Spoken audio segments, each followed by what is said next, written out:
Bonjour, vous écoutez Une histoire de femme, un podcast qui laisse la parole à plusieurs femmes pour qu'elles nous parlent de leur genre et de comment elles vivent leur féminité. Aujourd'hui, je suis avec Delphine. Bonjour Delphine. Bonjour Manon. Est-ce que ça va? Ouais. Ouais, hein. Ouais, un petit peu stressée. Un peu stressée quand même. En plus, là, la première et tout. Ouais, bah moi aussi je suis un peu stressée et bah, j'espère que j'arriverai à te mettre à l'aise pour que tu puisses nous livrer ton histoire. D'ailleurs, est-ce que tu peux te présenter rapidement? Oui. Bonjour, je m'appelle Delphine. J'ai 22 ans. Je suis censée dire quoi? Bah, où est-ce que t'en es dans ta vie professionnelle? Ok. Je suis en train de terminer mes études en agronomie, en environnement, agronomie. J'étais censée faire mon stage d'études de fin d'études au Canada, mais Covid-19, donc pas de stage de fin d'études au Canada. C'est triste, c'est sympa le Canada. Bah, je sais pas. Mais du coup, je vais faire mon stage de fin d'études à Albi, à l'agglomération, bientôt, dans une semaine. Et en attendant, je suis là avec toi. Oui, bah On ça se c'est retrouve bien. après le confinement. Bah oui. Bon, du coup, je vais te poser ma première question. Qu'est-ce que ça veut dire pour toi être une femme? Pas des moindres. Tu sais, je crois que c'était la question que j'en doutais le plus. Mais tu savais qu'il y avait cette question. Oui, mais tu commences pas en douceur. Non. Être femme. Bah du coup, vu que je m'étais dit que tu me poserais sûrement cette question, j'avais réfléchi vite fait et je m'étais dit, enfin j'en étais arrivée à la conclusion que j'avais pas de définition pour ça parce que être femme, c'est horrible cette question. Non, non mais en fait je me suis dit que je pense que toutes les femmes vivent ça d'une manière différente et je me suis dit, tu peux pas définir ça sur des traits physiques, parce qu'au final, t'as des personnes qui se considèrent comme femmes, qui physiquement, toi, tu dirais pas forcément que c'est une femme. Et du coup, ça marche pas. Et que sur la manière de se comporter, de vivre les choses, ben, au final, c'est hyper, enfin, ça dépend énormément des personnes. Et je crois que ma réponse, c'est que j'ai pas de définition pour ce que c'est être une femme. De toute façon, il n'y a pas de bonne réponse. Hein. Ouais, non, mais je suis assez d'accord sur le fait que chacun a sa perception. Non, mais du coup, c'est intéressant. Et du coup, j'aimerais bien savoir quelle petite fille tu étais. Quelle petite fille j'étais? Genre petite, je sais quoi que t'entends par petite. Quand t'étais plus petite, ton enfance. Ok. Quand j'étais petite, j'étais sage. Ouais. J'étais une enfant sage. Je faisais globalement ce qu'on me disait et tout, tu vois. J'étais pas du genre à faire plein de bêtises. Mais par contre, j'étais chiante. Enfin, j'étais très susceptible. Et du coup, quand un truc me convenait pas, je pouvais rentrer dans une colère énorme. Et mes frères et sœurs et mes parents adorent raconter des histoires de quand j'étais petite parce que à tous les repas de famille, typiquement, quand il y avait tous mes frères et sœurs enfin mes frères au moins, qui sont beaucoup plus vieux que moi, à table, ils cherchaient absolument à m'embêter un peu parce que j'étais tellement susceptible que quasiment à tous les coups, je partais du repas en criant, en claquant la porte derrière moi, et j'allais dans ma chambre.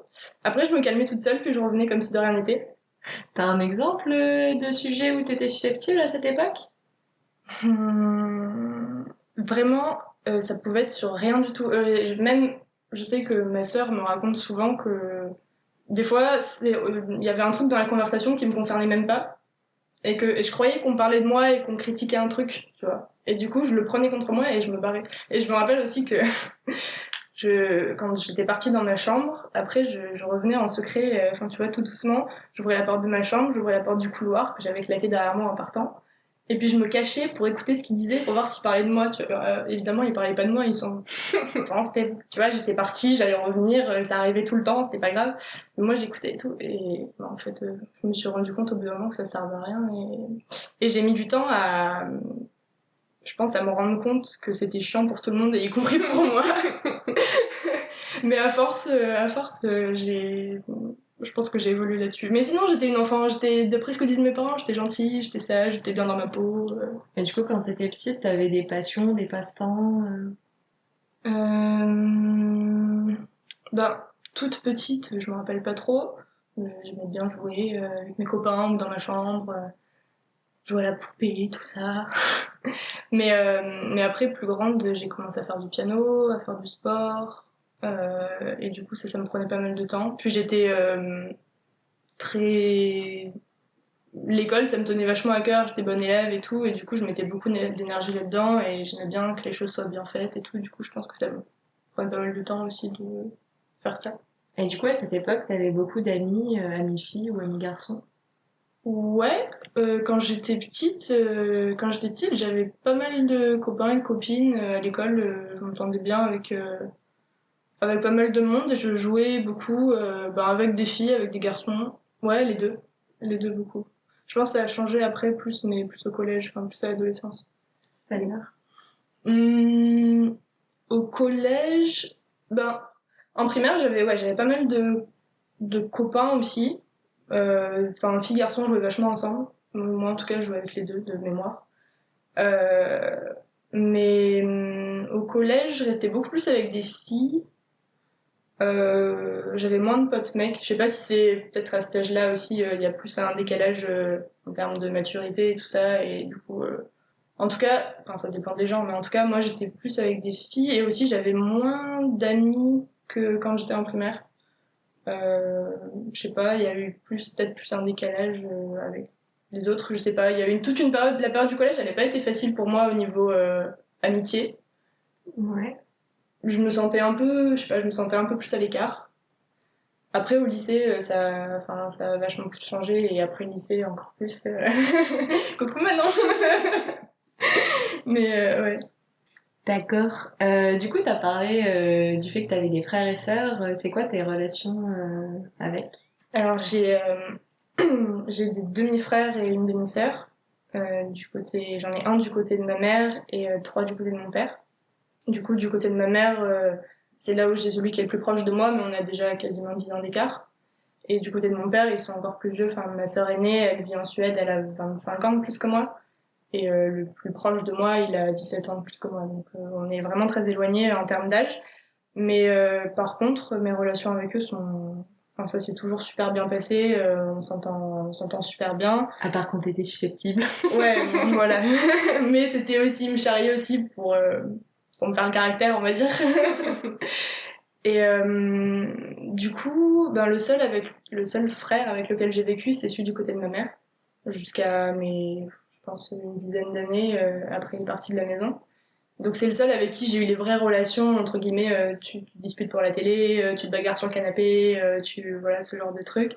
Avec les autres, c'était des relations un peu différentes, puisqu'ils étaient beaucoup plus vieux, ils s'occupaient plus de moi quand je les voyais, ils n'habitaient pas à la maison, donc quand je les voyais, c'était soit pour des repas, soit je passais un week-end avec eux.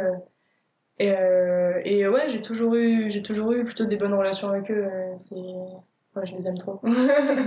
Mais ouais, on me demande souvent, parce que quand il y a un tel écart, tu peux te poser la question, mais ouais, non, ça se fait super bien. Ok. Et du coup, avec tes parents, c'est quoi tes relations? Avec mes parents, mes relations, elles sont plutôt simples, je dirais. J'ai des parents qui sont pas chiants. Ils m'ont toujours laissé faire, enfin, ils ont toujours eu vachement confiance en moi. Du coup, ils m'ont toujours laissé faire enfin, ce que je voulais dans la limite du raisonnable, quoi. Il n'y a jamais eu de tension à ce niveau-là. Même quand j'étais ado, il n'y avait pas vraiment de gros points qui posaient problème.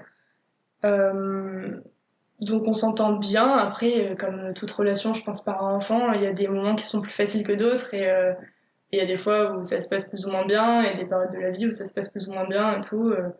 Mais bon, on s'entend bien. Ouais, je m'entends très bien avec les deux. Ouais, C'est cool. ouais, ça va. C'est pas mal. Bon, Tu me demandes pas mes relations avec mon chat. Ah ouais. C'est quoi tes relations avec ton chat? C'est l'amour de ma vie. Ah. Je viens de passer 2 mois avec lui là et T'as c'était le tellement bonheur. de chance. Mm. En plus, il est vraiment tout mignon. Tu l'oubliais, fallait que je le souligne. Ouais, j'avoue, pardon. J'ai fait le tour de toute la famille, c'est bon? Ouais, je pense que Ça va. Tu veux pas demander les oncles, les tantes Non, je pense que déjà, frères, sœurs, parents, chat, on est déjà bien. Pas d'autres animaux, ça va. Relation avec les calanques de Marseille. Ah, très bonne, très très bonne. Je vais arriver peut-être à des questions qui vont peut-être un peu plus t'embêter. J'aimerais savoir comment va ton corps et si tu as des complexes. Ah, c'est intéressant comme question parce que parce qu'on sort du confinement et que j'ai eu plein de réflexions à ce sujet-là. C'est sûr que le confinement, ça a laissé du temps pour réfléchir sur ça. C'est clair, sur plein de trucs. Mon rapport à mon corps. Et ben déjà, le premier truc auquel je pense, enfin peut-être ça me vient parce que j'y ai pensé justement, mais j'ai jamais, enfin jusqu'à un certain âge, j'avais pas de problème avec mon corps. Enfin, en fait, je m'en foutais un peu. Jusqu'à quel âge, tu dirais à peu près? Jusqu'à au collège, je sais pas, je dirais j'avais peut-être 12-13 ans. Un jour, je rentrais chez moi après l'école et c'était ma meilleure amie à cette époque-là, qui faisait partie de mes seules amies que j'avais au collège, qui m'a regardée et qui m'a dit c'est vrai Delphine que t'as des grosses cuisses quand même, tu vois, un truc comme ça. Et moi, je suis restée un peu sur le cul, à défaut de sur les cuisses. Et c'était pas drôle. Je suis restée un peu sur le cul et je me suis dit pourquoi elle dit ça et surtout pourquoi c'est vrai que t'as des grosses cuisses, qui c'est qui a dit ça, tu vois. Et en gros, à partir de ce moment-là, j'ai complexé sur mes cuisses. Alors qu'avant, vraiment, je m'en foutais. Du coup, j'ai toujours eu un complexe à ce niveau-là, toujours depuis ce moment-là.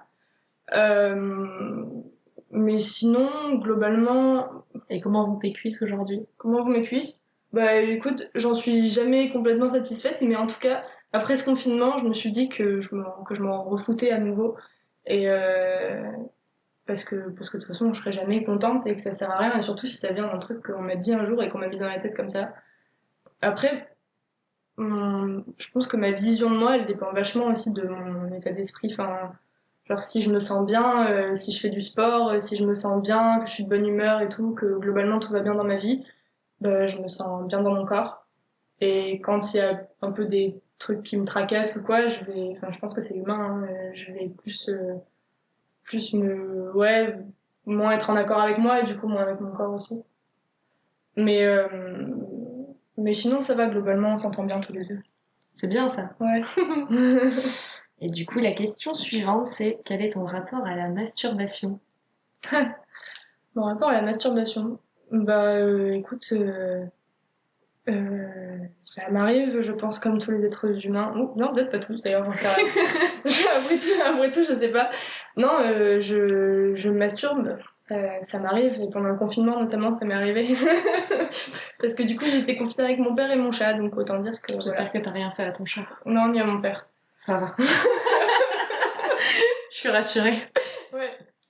Mais du coup, c'est ouais, c'est un moment pour soi et qui est agréable. Et après, il y a c'est vraiment, enfin, moi, je fonctionne vraiment par période. Il y a des moments, il y a des périodes pendant lesquelles, pendant des semaines, je peux ne pas du tout me masturber. Et puis des périodes où d'un coup, j'ai une libido qui déborde et là, voilà. Ok. Mais j'ai jamais eu comment dire, j'ai jamais eu de complexe par rapport à ça ou de honte par rapport à ça, quoi. Je pense que ça peut être le cas pour certaines personnes, surtout à un certain âge. Je sais pas, c'est un truc que j'ai découvert petit à petit par moi-même. T'as découvert ça comment d'ailleurs? Si tu te souviens. Je me rappelle pas comment. Je me rappelle que j'étais au collège, je crois. Mais alors comment? C'est une bonne question. Je sais pas si c'est en entendant des gens autour de moi en parler ou je sais plus trop. Après, forcément, je suis allée voir sur internet, et puis au fur et à mesure, tu découvres ton corps, et c'est comme ça que, ouais, petit à petit, j'ai découvert ça.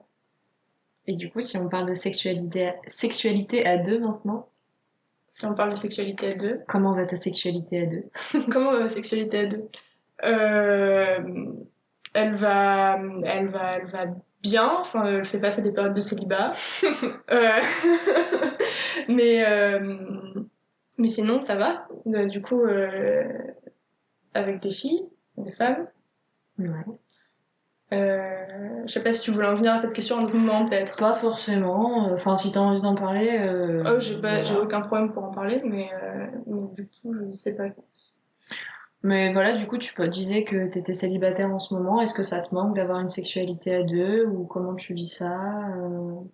Ben, un peu comme par rapport à ce que je disais sur la masturbation, au final, par période. Je pense qu'il y a des périodes où ça me manque, enfin, où, tu vois, j'aimerais bien, il y a pas forcément quelqu'un avec moi et j'aimerais bien, mais en même temps, il y a aussi des moments où je suis tellement bien toute seule que je me dis que c'est bien aussi et que c'est pas grave et que il y aura, enfin voilà, il y a des occasions, des fois non. Non, ça va, je le vis bien. Ok, Je suis pas frustrée. ça va. Tant mieux. J'ai une autre question. Ouais. Est-ce que tu as l'impression que le fait d'être une femme a pu t'handicaper dans ta vie ou parfois entraver tes objectifs? Euh, je pense que soit je m'en rends pas compte, soit je fais partie des personnes chanceuses, enfin des femmes chanceuses. J'ai Je dirais pas que ça m'a empêché de faire ce que je voulais jusqu'ici dans ma vie. Alors, enfin, je sais pas, tu parles de la vie professionnelle ou De la vie en manière générale? général, ouais, de manière générale, que ce soit professionnel ou personnel, est-ce que toi, t'as eu un ressenti, un moment où tu t'es dit, mince, genre, je suis une femme et ça me saoule parce que ça m'empêche de faire ça ou d'atteindre ça? Ok, du coup, si, un peu quand même. Du coup, au niveau professionnel, je dirais que non. Enfin, au niveau des études et tout ça, ou même dans les stages que j'ai fait, j'ai jamais, je pense, que j'ai eu la chance de jamais être confrontée à des discriminations liées à ça. Je pense qu'on est une filière qui est assez Ouais, ouverte aussi sur ça. oui, je pense que, ouais, je pense aussi. Assez ouverte de manière générale et du coup Ouais. sur ces questions-là aussi. Après, dans la vie de manière générale, enfin, l'exemple qui me vient en tête, c'est quand tu te balades dans la rue. Bon, on connaît toutes les deux, on est à Marseille, enfin, on a grandi à Marseille. Euh, Être une femme à Marseille, c'est un plaisir tous les jours. voilà, voilà. Disons que tu te sens pas, enfin, je sais que je me sens pas forcément aussi en sécurité que si j'étais un mec. D'ailleurs, typiquement, mon frère, je sais que mon grand frère, du coup, celui avec qui j'ai vécu, il a toujours, quand il sortait avec ses potes, etc., il faisait tout, enfin, il se débrouillait, il rentrait lui-même, à pied, ou, enfin, voilà, il se débrouillait, quoi. Mais mes parents, jamais allaient le chercher où que ce soit. Et alors que moi, c'est l'inverse. Enfin, comme je te disais, mes parents, ils me laissent faire, enfin, ils me laissent quand même beaucoup de liberté, donc ils m'ont jamais dit, surtout, ne va pas là, ne prends pas le métro tard le soir, etc. Mais ils ont toujours été hyper dispo pour venir me chercher s'il y avait besoin, ou en tout cas, pas, que je rentre pas enfin, s'assurer que je rentre pas toute seule, un peu tard, ou dans certains quartiers. Mais clairement, même encore maintenant, des fois quand je rentre tard le soir, et que je sais que je vais passer par des endroits qui potentiellement craignent, ou même pas tant que ça, ben, je vais pas me sentir forcément super à l'aise si je prends le métro un peu tard. J'espère qu'il va y avoir du monde pour pas me retrouver toute seule parce que tu sais jamais sur qui tu peux tomber. Et du coup, c'est quelque chose qui t'angoisse vraiment et qui t'a empêché de faire certaines sorties ou certaines soirées où t'arrives à passer outre et tu prends sur toi de cette peur. Je me suis jamais empêchée de sortir pour ça. Après, tu prends des précautions. Enfin, je faisais en sorte, si je rentrais, d'être avec quelqu'un ou, ouais, ou que mon père ou ma mère viennent me chercher pas trop loin. Enfin, essayer de prendre le moins de risques possible. Mais non, je me suis jamais dit, je vais pas, enfin, je me suis jamais empêchée de vivre pour ça, je Ok. pense. Après, c'est juste que par contre, ça peut être source de stress, tu vois, quand tu rentres un peu tard chez toi. Le soir, ça m'arrive dans une petite rue, tu vois, vers chez moi, c'est pas le centre-ville. Donc des fois, même si ça craint, c'est censé ne pas craindre, ben des fois t'as quand même cette petite anxiété quand tu rentres qu'il fait nuit, qu'il y a personne où il y a juste une personne qui marche derrière toi, c'est un mec, ben il m'est jamais rien arrivé, mais t'as cette petite tension au fond quoi. On espère qu'il t'arrivera rien. Ouais. Sinon, je serais très triste. Je vais te poser ma dernière question. Dernière déjà. Et oui, est-ce que tu aurais un conseil à donner à la petite fille que tu étais? Du coup, la fameuse question. Ouais, je t'avais un peu aidé pour te rassurer en te la posant. Tu m'avais spoilé celle-là, mais c'était bien. Euh, un conseil que j'aurais donné à la petite fille, ouais, euh, je lui dirais, ne te soucie pas trop du regard des autres, parce que ça sert à rien d'essayer d'être ce que les autres veulent que tu sois. C'était français ça? Ouais. Ouais, ça me semble bien. Ok. C'était français et profond. Non, mais en fait, c'est que j'ai l'impression, enfin, je sais pas si c'est général ou si c'est juste mon avis, mais mon impression, mais j'ai j'ai l'impression d'avoir toujours essayé de, tu vois, de faire ce que les autres attendent de moi, en gros, de faire en sorte que les gens m'aiment bien, de répondre un peu aux attentes qu'ont les gens, ou ce que je crois que les gens attendent de moi, parce que c'est peut-être même pas du tout les attentes des gens, en fait. Et, euh, et du coup, je dirais. Et en fait, aussi l'impression de jamais vraiment y répondre. Et de jamais vraiment y arriver au final. Du coup, je dirais à la petite Delphine, ne te prends pas la tête à essayer de correspondre à ça parce que en fait, à part te sentir mal, ça va pas te faire avancer. Et surtout que, au fur et à mesure, je me suis rendu compte que c'est au contraire en étant vraiment moi-même que moi j'étais bien, que les autres étaient bien avec moi. Et ça, c'est vachement bien. Mais du coup, c'est aussi lié à un autre conseil que je donnerais à la petite Delphine. C'est de lui dire de s'entourer seulement des personnes qui font qu'elle se sent bien, que tu te sens bien. Parce que chercher absolument à t'entourer de certaines personnes, des fois, ça te pousse juste à pas être à l'aise. Et avoir des complexes. À avoir des complexes. Euh, ouais, à te rendre malheureuse en fait. Enfin, je dis pas que j'ai été malheureuse, mais en tout cas, à te prendre la tête plus que de raison. Alors que, au fur et à mesure, je me suis juste rendu compte qu'en faisant du tri dans les personnes avec qui tu restes, tu t'es bien, tu te prends 1000 fois moins la tête et tu peux vraiment être toi-même et avancer en fait. Et ça, c'est cool. Et c'est notamment en rencontrant des gens comme toi que je m'en suis rendu compte. Non, Trop bien. c'est vrai. C'est vrai, et puis, enfin, je sais pas, j'ai toujours été avec, enfin, toujours, depuis longtemps, été avec des personnes qui sont un peu plus vieilles que moi, parce que, du coup, j'ai sauté une classe. J'ai eu souvent 2 ans de décalage avec les gens avec qui j'étais, puisque je suis de fin d'année. Et du coup, je pense que quelque part, j'ai peut-être toujours voulu, enfin, chercher à compenser ça, tu vois. Parce que même si au niveau maturité, enfin, je sais pas comment expliquer ça. Au final, c'est toujours passé relativement inaperçu le fait que je sois un peu plus jeune, parce que je m'intégrais plutôt bien. Mais en même temps, je pense que moi, je me mettais la pression sur ça. Et j'essayais de montrer que j'étais assez bien, tu vois, pour être là, être légitime. Et, euh, et ouais, j'ai mis du temps à me rendre compte que c'était pas la peine de se mettre la pression, en fait. Mais ouais, du coup, petite Delphine, sois toi-même.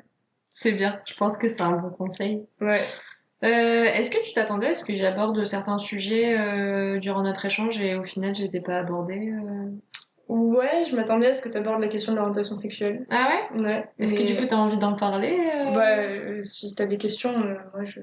Moi, j'ai pas forcément de questions sur l'orientation sexuelle, mais enfin, je sais pas, toi, du coup, on s'est rencontrés, tu sortais avec un mec, et puis après, au final, tu fais sortir avec une fille. Je sais pas si t'as des choses à dire là-dessus. Hmm, je sais pas, je peux raconter. Je sais pas Raconter ton expérience et qu'est-ce que t'as eu dans ta tête à ce moment-là, peut-être? Ok, beaucoup de choses. Ah oui, ça, j'imagine. Non, en fait, je m'attendais à ce que t'abordes ce sujet, je pense, parce que je pense que ça peut faire appel à des questions sociétales, Ouais. enfin de conditionnement un peu, je pense. Euh, Enfin, en tout cas, c'est des questions que je me suis posées moi, parce que jusqu'à ce qu'on se rencontre, donc j'avais quoi, 16-17 ans. Ouais, 17 ans. Je sortais avec des garçons, en particulier un avec qui je suis restée 2 ans et demi. Et je m'étais absolument jamais posé la question d'autre chose, quoi. Mm. Euh, du coup, pour moi, c'était normal, en fait. Enfin, il n'y avait pas de question à se poser. J'ai toujours cherché à être avec un garçon. Enfin, c'était les garçons qui me plaisaient. Ah, lui, il est trop beau, ah, machin, truc. Et jusqu'à jusqu'à la prépa, où du coup j'étais avec mon copain à cette époque-là, toute la première année quasiment. Et ça se passait plus trop bien. C'était un peu tendu et du coup je m'étais dit que j'allais le quitter sûrement, mais bon, c'était un peu dur au bout de 2 ans et demi de prendre la décision. Et première relation, tout ça, là. Et puis dans la classe, en fait dans la classe il y avait plusieurs choses. Il y avait, je pense, un truc qui a joué, c'est que j'ai été pour la première fois entourée de personnes qui assumaient une orientation sexuelle qui n'était pas hétéro. Et du coup, je pense que ça m'a. Bisous Romain et Lisa. Manon. Et moi. Je peux pas m'embrasser moi-même. Non. Moi, je te fais un bisou, Manon, mais de loin. Ça va. Et du coup, je pense que ça a fait que je me suis autorisée à me poser la question, en fait. Et du coup, ben, il y avait une fille dans la classe. On ne citera pas de nom. On citera des noms, je sais pas. On a commencé à se tourner autour. C'était la première fois où je me rendais compte qu'une fille me plaisait, quoi. Et c'est comme ça que pour la première fois, je suis sortie avec une fille. Ça a été un gros bazar dans ma tête parce que du coup, je m'y attendais pas. Et en même temps, c'était hyper naturel. Et du coup, ce qui était bizarre, c'était de me dire que que je m'en étais jamais rendu compte avant, deux, de savoir où j'en étais, parce que j'étais toujours sortie avec, j'avais toujours été attirée par des mecs, et là d'un coup, j'étais attirée par une fille, mais du coup, une fille, les filles, je me suis posé la question pendant un moment, jusqu'à en arriver à la conclusion que, en fait, je me voyais pas du tout ressortir avec des mecs, mais que avec des filles, quoi. Même mes potes avaient du mal à me croire.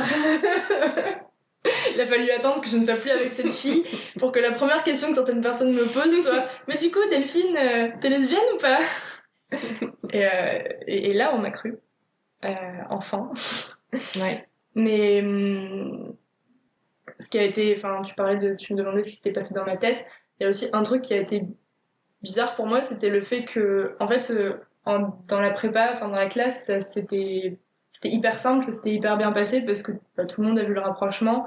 Et du coup, même si tout le monde savait que j'étais avec un mec jusqu'à il y a pas longtemps, il y a pas longtemps à ce moment-là,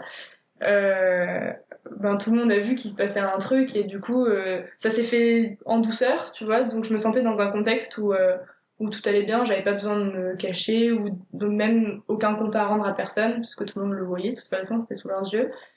T'as un peu des souvenirs. Une soirée sur la plage. Nous ne dirons rien.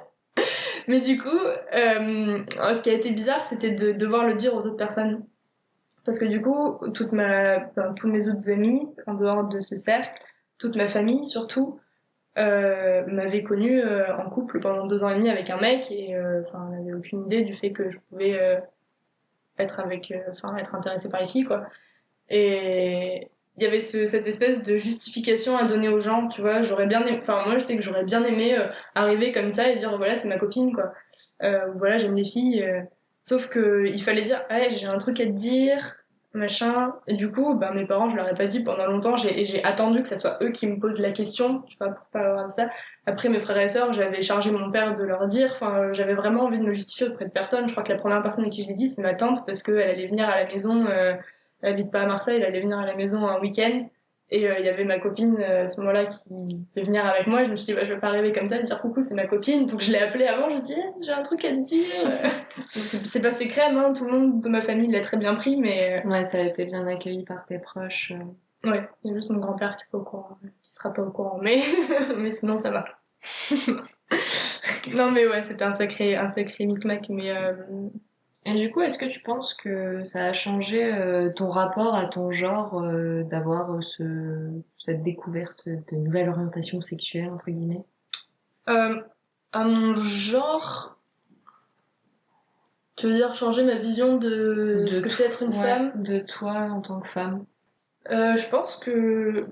En fait, je pense que ça a changé ma vision de moi avant de changer ma vision. Enfin, il y a deux choses. Il y a ma vision de moi et ma vision de moi en tant que femme, entre guillemets. Enfin, je sais pas si c'est très clair. De moi, c'est que je me suis vachement plus assumée, en fait. J'ai pu assumer. Enfin, ouais, assumer une autre partie de moi et puis assumer un truc que tout le monde. Enfin, comment dire? qui sort un peu de la norme, si je peux dire, tu vois, du truc, du schéma classique, on va dire. Et du coup, assumer ça, ça m'a permis de me dire, tu peux assumer qui tu es, en fait, de manière générale, autre que sur la question d'orientation sexuelle. Ça ouvre un peu à assumer tout, je pense. Enfin, tout, ouais, être capable d'assumer plus de choses. Et ouais, je pense que ça a changé mon rapport à la féminité quand même, dans le sens où quand j'étais avec un mec, je pense que j'étais comment dire, il y avait un peu toutes ces attentes qu'il y a qu'une fille, elle doit être super féminine. Tu vois, je sais que, par exemple, j'ai jamais aimé porter des robes, des talons, voilà, de temps en temps. Mais je sais que quand j'étais en couple avec un mec, je portais des fois des robes et des talons parce que je savais que ça allait lui faire plaisir et que une jolie femme, tu vois, ça a les cheveux longs, ça porte des robes et des talons.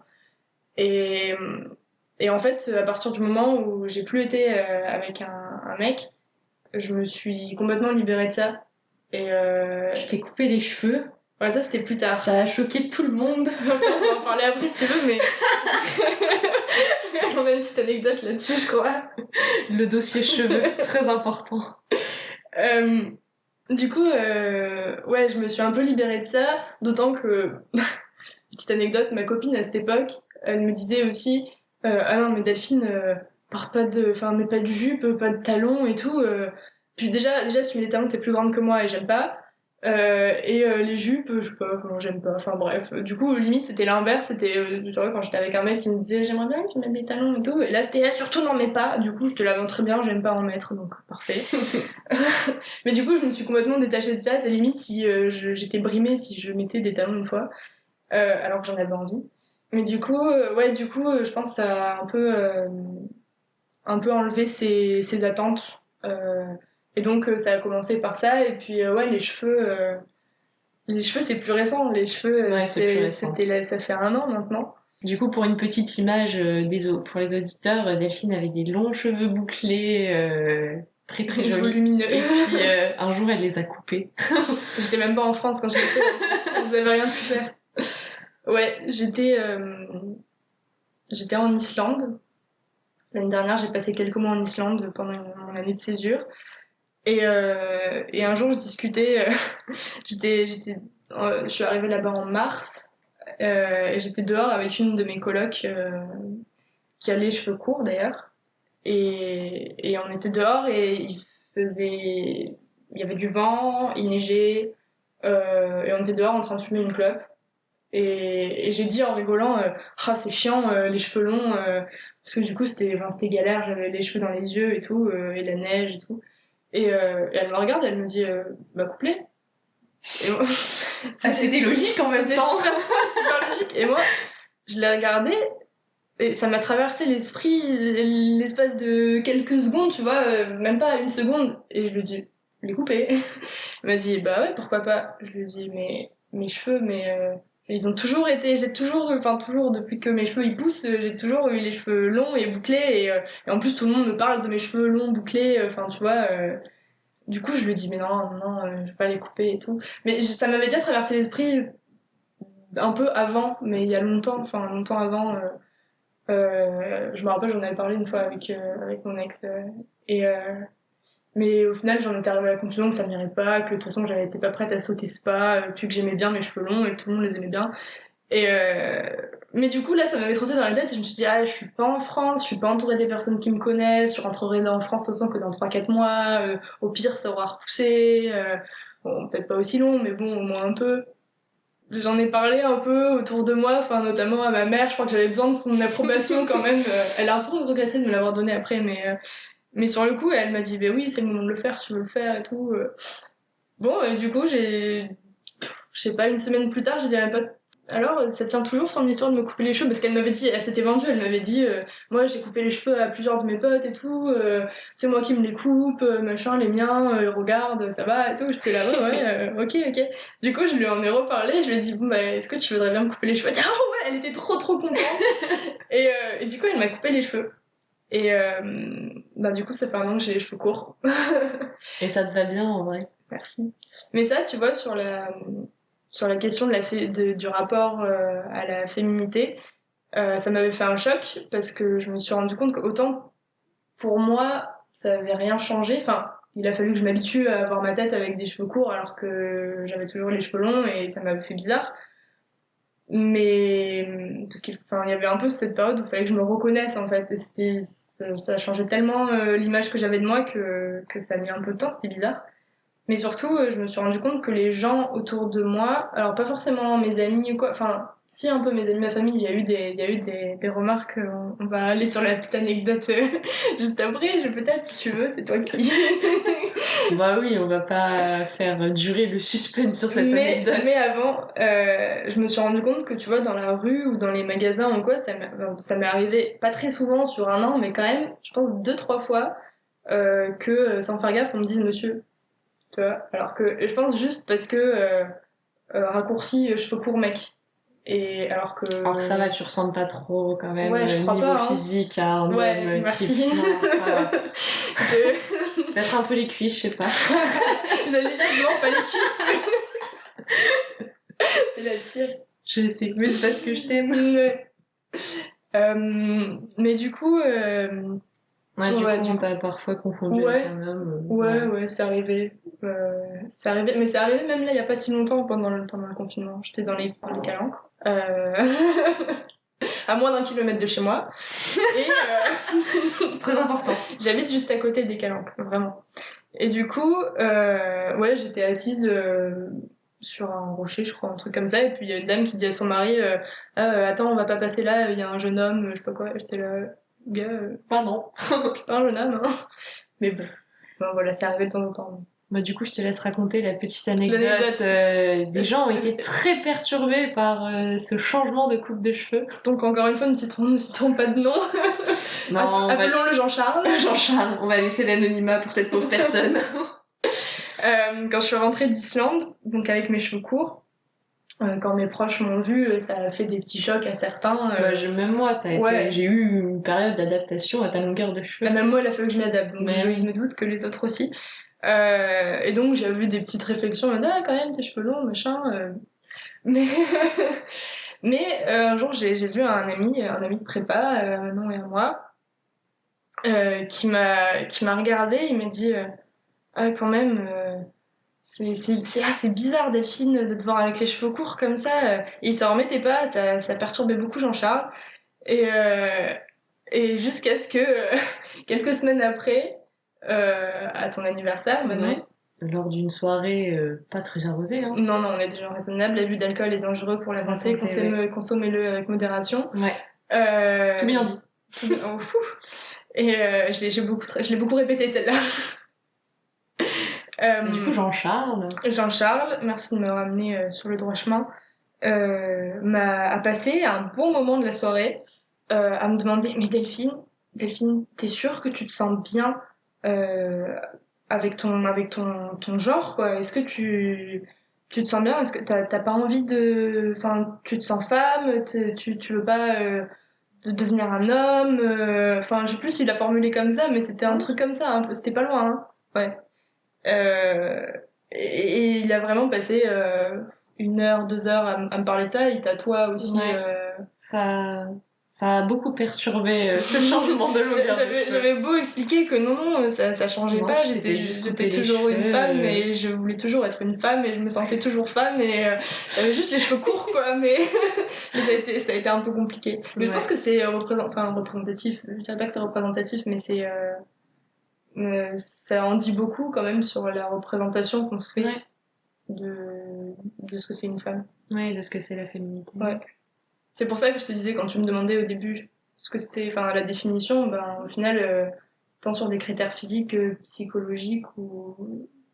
Je peux te dire, non, j'allais dire, je peux te dire qu'une femme ça me sert, mais en fait, non, même pas du tout. En fait, ça fait exactement partie des trucs où je me suis dit, non, ça marche pas Delphine, donc non, ça marche pas Delphine. Je pense que c'est une bonne conclusion. Une femme, c'est pas quelqu'un qui a des règles.